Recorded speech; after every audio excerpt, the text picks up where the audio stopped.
Alright guys, so I wanted to go over some of my best tips and tricks for how to set up your S24 Ultra. So the best way I can think about doing it is to start from scratch. So this is a brand new S24 Ultra. So I'm going to go through how I set it up. This is going to be from like beginning to intermediate in terms of how detailed this setup process would be. This is going to be for most people. It's not going to be like too crazy. So anyway, let's get right into it. So in today's video, I'm partnering with Mint Mobile, so that's the SIM card I'll be using, and I'll talk about them a little later on. So since I'll be setting up everything from scratch for you guys, I'm going to go to setup manually. So there's a few ways to copy over your apps and data, but since I am doing a fresh install, we're going to set this up from scratch. So from here, you log into your Gmail account. Okay, so then it'll ask to set up your face and your fingerprints. I typically only do fingerprints because face causes some issues, and I'll get into that a little bit later on. One quick tip about the fingerprint reader, you can actually register multiple fingers in this first go around. You don't want to set up too many different fingerprint profiles because what the phone ends up having to do is scan every single register. So that could sometimes slow down registering your fingerprint, but I've had no issues using multiple fingers with just a profile. Okay, so now that they're in, immediately I can see some things that I would typically like to change. So first of all, Samsung Wallet being right here is incredibly annoying. I always end up accidentally pressing it, especially when I change my gesture settings later on. So the first thing I'm going to do is get rid of that. Your first time is going to make you create a PIN. Just do that. So first you go to settings, and then you go to quick access, and then go to swipe up gesture, and then turn off home screen. I don't mind it when the screen is off or in the lock screen. Actually, no, even the lock screen, sometimes it gets a little bit annoying. So you can still access it when the screen is off. You just swipe up from the bottom and it brings it up. So one thing to keep in mind, but now it is not here at the bottom anymore. I don't know about you guys, but I always accidentally open up Samsung Wallet when I don't want to, especially when I'm in the rush and I'm trying to do something on my phone. So that's definitely the first thing I would change. So now we're just going to go through all the different settings. So modes and routines, if you're coming from Apple, this will be very similar to their different profiles where you have focus, sleep, etc. So you can just go ahead and set all these up. The only one I usually set up is the sleep profile, and then I just set it to turn on automatically. So you can set a sleep schedule from so for me, it'll be from 11:30. From 11:30 to 7 a.m. And then I only want it only on the weekends. So I don't need an alarm, but what I do want is for it to turn on, do not disturb, and you can restrict certain app usages, etc. So that's really helpful. So these are the apps being restricted. You can add more to it. What I would typically do is, since this is a fresh phone, I don't have all my apps installed, but something like my Ring doorbell or my Nest, I would not have that restricted because those are security cameras, and that's a one-time thing. Once you set it up, it'll be there forever. So that's one of the first things I'll do. So sounds and vibration. The only thing I would typically change is the system vibration. I feel like out of the box, it's a bit too weak, so I usually just crank this up, and Samsung phones are the only phones that I ever have to do that for. Sound quality and effects, there's Dolby Atmos and Dolby Atmos for gaming. For the built-in speakers, I do like to keep this on, and I keep it at auto. Music is typically the most natural profile, and there's also Dolby Atmos for gaming. I turn that on as well too. So under notifications, and this is something that drives me nuts about Android. I know there's different opinions on it. People on Reddit and stuff argue back and forth, and even Twitter argue back and forth on whether notifications should be sorted by priority or by time received. I 100% prefer time received.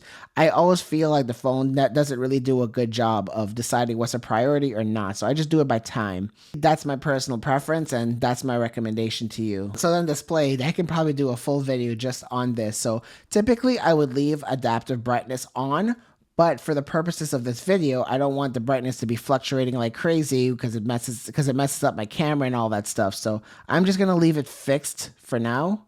But I would recommend to everybody else to leave it on. See, that's a little bit too bright now. But I would recommend everybody else to leave theirs on automatic. And then what I typically do is I turn on extra brightness, even though it does decrease the battery life. I'm okay with that trade-off. And that's how you're guaranteed to get that maximum advertised 2600 nits. Eye comfort shield, I hate that. I turn that off. Adaptive color tone, I hate that. I turn that off. I want my white balance to be the correct white balance, which is 6500 Kelvin. I think you should play around with it though to see if you prefer that. So right away, this does a good job of automatically turning the white balance. So when you get into darker conditions, the white balance will start to warm up a little bit, and when you're outside, it'll cool down a little bit. So more blue or more yellow, depending on the lighting environment you're in. But I prefer an accurate display, so I keep that off. Vivid mode, I really recommend taking this off. And I know when this phone just came out, there's a lot of controversy about the vivid mode not being vivid anymore. I don't care about that. Natural is the way to go. This clamps the colors down to commonly used color standards, and I believe the S24 Ultra is using DCI-P3, which is a cinema standard. So it's more than vibrant enough. I really promise once you get used to this profile, you would all of a sudden Vivid would start to look really terrible to you. So spend the time, it'll just make life a lot easier. Alright guys, so I'm really happy to be partnering with Mint Mobile on this one. So Mint Mobile is a great choice for anyone looking for an affordable and reliable wireless service. So if you're a new customer, you can get any plan for $15 a month when you purchase 3 months or more. That includes the unlimited plan, which is usually like $30 a month. So I've been using Mint Mobile for the past few weeks now, and man, it's been working great. I've been getting good speeds, I've been getting 5G Plus on this Galaxy S24 Ultra, and speaking of which, Mint Mobile uses the largest 5G network, so you can enjoy fast and reliable coverage wherever you go. Mint Mobile also lets you bring your own phone, or if you use the link down below, you can get an S24 Ultra and just pay it monthly. Mint Mobile also has a 7-day money-back guarantee, so you can try it risk-free. Mint Mobile is a smart way to save on your wireless bill without compromising quality or convenience. So if you guys are interested, please check the link down below, and I'm really happy that I'm partnering with Mint Mobile on this portion of the video. All right, back to the tips and tricks. And another good thing about using natural is you have a better chance of guaranteeing that if you edit a picture or a video on your phone, it'll look the same on any other screen, because these are generally accepted color standards. Font style and zoom. So this is something I typically play around with. I feel like right now everything is a little bit too big. So the first thing I would typically do is I would change the screen size. I like to make it smaller. You end up with more screen real estate, but you're able to read more text. And if you want, you can offset that by increasing the font size to something that ends up being more comfortable for you. But for me, thankfully, my eyes are still fairly good, so I'm able to just bring the font size down just a little bit, and I'm able to maximize the screen real estate of this phone. So something else I like to do is switching the resolution from FHD Plus to QHD Plus. To me, it makes a very big difference. Yes, you do lose some battery life, but it's an easy trade-off for me. So edge panels, I keep that on. What that is this side menu here. You get it by swiping to the right, and as you can see, and there's a little handle here. You just swipe to the right, and it brings up these apps. So the cool thing about this is you can be anywhere. So you could be in a message, and then you just bring up the side panel, and you can open up any app that you choose. So you can go through this menu here and then choose whichever apps you want to add to it. Again, since I didn't install any apps yet, there's not much here. You could even, so really cool feature. I definitely use that a lot. If you click on the edge panels, there's some settings here. So panels, there's a whole bunch you could add. I don't like to add too much. It kind of makes things a little bit complicated. What I would typically do is only add the Smart Select and the apps. And the cool thing about the Smart Select is if you want to take a screenshot, typically there's a few ways to do it with the Galaxy device. You can take your hand and then just brush it against the screen like this, and it creates a screenshot. That's kind of cool, but I find that using the edge panels to take a screenshot is just much more efficient, and you don't have to take a screenshot of the entire screen. So you can choose rectangle, oval. You can even create a GIF, and then you could pin and insert. I don't know what that is, to be honest, but I typically just use rectangle. So you just press that, and it gives you this rectangle, and you can choose exactly what you want to do a screenshot of. So that could be incredibly useful instead of sending somebody your entire screenshot. So that's one thing I really like about Samsung phones. And then that's it for edge panels. Navigation bar, really important. I am over these buttons, and Samsung by default ships with these physical buttons. Some people still prefer them. I don't, so I usually switch to swipe gestures. It gives you more screen real estate, and then now it's just like a traditional Android phone or even an iPhone to where you just swipe up to go home, swipe up and hold to go to your multitasking, and then etc. Then your back button ends up being to the right. And I'm going to configure my back button to be a little bit more powerful with good lock a little bit later on in this video. Lock screen and always on display. When I did my S24 Ultra review, I found that the always on display had a very big power draw. I would like almost 10%, which is substantial. So you could go to always on display and you can choose when you want it on. I'll leave it as auto. So then when you flip it over or you put it in your pocket, it'll turn off. So that could probably save some battery life. Or if you want the best battery life, you could either turn it off or set it to tap to show it. That means as you just tap and then it'll show the always on display. I like having it. I like having it on all the time. It just makes it easier to glance at things when I need to. And it kind of makes sure I don't interact with my phone as much. Because sometimes if my phone is just sitting there and I just want to quickly just look at the time or just look at a notification, sometimes the moment I pick up my phone, I end up getting sucked into a vortex of distraction. So I want to talk about the camera settings really quickly. The best way to open the camera is to double click the power button. Try to make that muscle memory instead of having to fumble around with different software methods to get into it. Physical buttons are better, especially when it comes to a camera. Shot suggestions, I usually like to keep this on. I go back and forth, to be honest. So what it does is, if you can see this circle dot that popped up, what it's trying to tell me is if I line this up, Samsung is telling me that this is the best shot. It is sometimes helpful and sometimes it can be just a little bit distracting too. So you decide whether you want that on or off. Intelligent optimization, I leave that at maximum. Scene optimizer, I don't know how much this actually does today.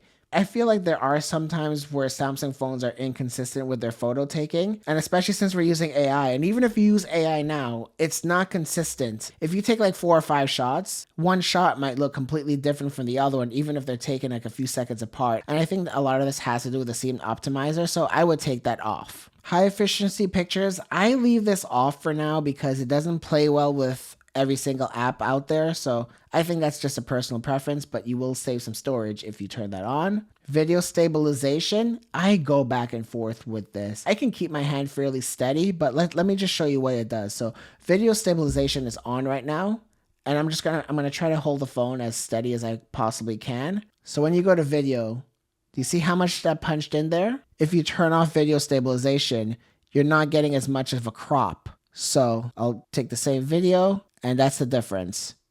So, and that's pretty substantial. The only way to get good video stabilization is to do a crop if it's done in software. This phone does have optical stabilization, but for video, you do need both of them to ensure that you're not getting any camera shake. If you could be careful when you're shooting video, then you can leave this off. I think I'm gonna leave it on for now, but I constantly go back and forth. I usually keep it on, and if I feel I'm not able to capture the entire scene, then I would just turn it off and then turn it back on later on. So that's just what I do. I'm gonna leave H.264 is the most compatible, so I do keep it here. And this is what YouTube accepts to H.264, but I have to leave it on HVAC because that's the only way I'm able to get high bitrate videos. It takes up more space, but you get a higher bitrate in your videos. I think this is where you're actually getting 10-bit recording. HDR videos, I hate. I turn this off on my iPhone, on my OnePlus phone, on my Galaxy phones. I'm just not a fan of HDR videos on our phone. I think HDR requires a lot of post work to look right. If not, I just hate the way it looks, and I'm not doing post work on my mobile videos. Anyway, so audio, I don't like the zoom in mic. I usually turn on the 360 audio recording, and especially if you have those Galaxy Buds Pros too. When you record with those, it automatically uses those as mics, and you get an incredible binaural experience. Tracking autofocus, I don't know why this is not on by default. There has to be a reason, but it works really good. And a lot of phones still don't have this today. So that's if I want to take a video of any subject. So I'm just going to choose my OnePlus Buds as a subject. And as I move the product around, it keeps its focus and it locks in the exposure to this particular product. I don't know why this isn't on by default, and that makes me concerned. Maybe there's some kind of reason why Samsung isn't enabling that by default. So what I'm going to do now is go into some of the more advanced settings, well, semi-advanced settings. So what you first do is go into the Galaxy Store. So under the home page of the Galaxy App Store, go to search and then type in Good Lock. And this is a Samsung app. It is made by Samsung, so it's not like you're downloading any third-party accessories or anything. So then you just hit install, and there's a series of sub apps that are incredibly helpful. And this is what makes a Samsung phone a Samsung. One-handed operation. This is probably the most important one. So I'm going to download that. Routines Plus. I don't use routines. If you do, well, the way I use routines is very basic.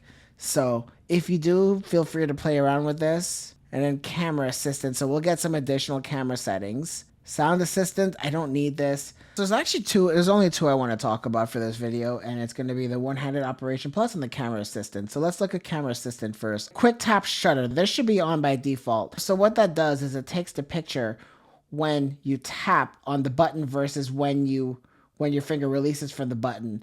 There could be some instances where autofocus could be a little bit off because it uses that extra time from when your finger touches the screen and then when it lifts off to make sure that it nails focus. So if some of your photos end up being blurry, then you can take that off. I haven't had too much of an issue with it though. And then here's another thing. Prioritize focus over feed. So a lot of other videos you look at, they're going to say to turn this on. I recommend leaving it off. You always want the camera to lock in focus before the image is taken, even if it takes a little bit longer. There's some situations where images could be saved with editing, etc. But if your subject is out of focus, the image is useless. Leave that off. All right, so then the last one I want to talk about, and this is the most fun one. This is what makes Samsung phone Samsung, is one-handed operation. So I'm going to turn that on, and you can spend all day here. So what this does is it creates gestures from swiping left or right. For the left handle, I don't mess around with that too much since I usually hold my phone with my right hand.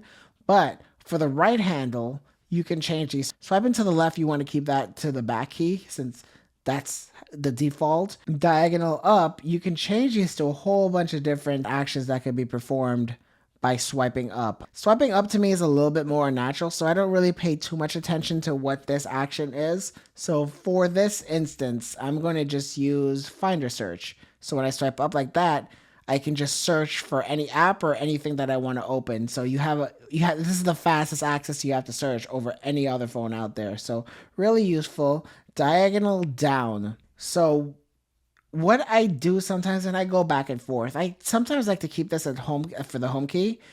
So if I want to go home, I don't have to like swipe up. I know it doesn't seem like much work, but having everything right here does make it easier. So if I just swipe down, it takes me home the same way. So then if you wanted to, you could just use the diagonal up to bring up the recents, which is right here.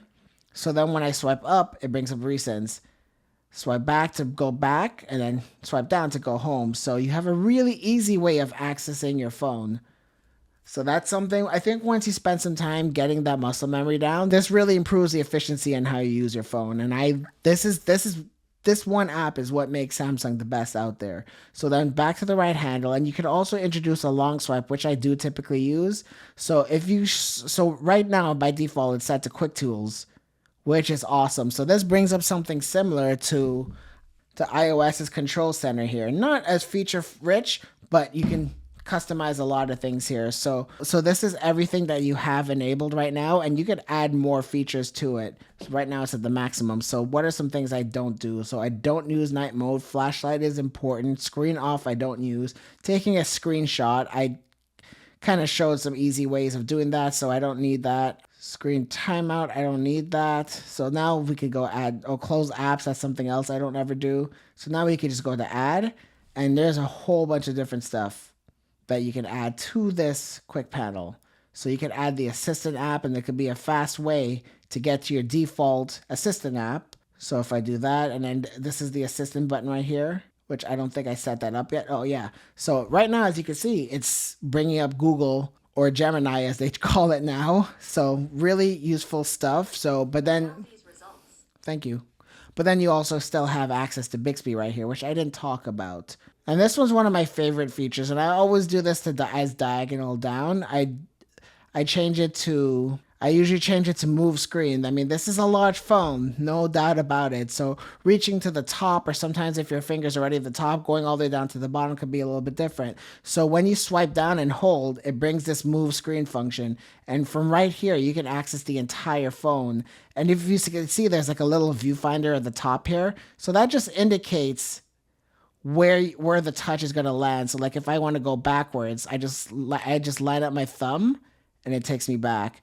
And it works anywhere on the phone too. So say I'm in Google Home and I want to go to the search bar, just literally just swipe and hold down, and then you can get to anything on the phone really easily. And there's like a few things like I really enjoy about phones, and a lot of it you don't really miss when you move on to a different phone. But this move down feature is something that I live by every time I have a Samsung phone. So I really recommend you trying this out and getting used to it. So because this is a brand new to interface with your phone, your muscle memory isn't there. So it'll take some time before your muscle memory sinks in and you start using this. And see, even with me, since I haven't used a Samsung phone for like a few weeks, I got used to just going back like this.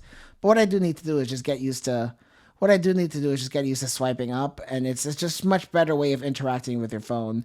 Swiping down to go home, swiping to the left to bring up this control center. And I forgot to mention in here, you could control your brightness and also your volume.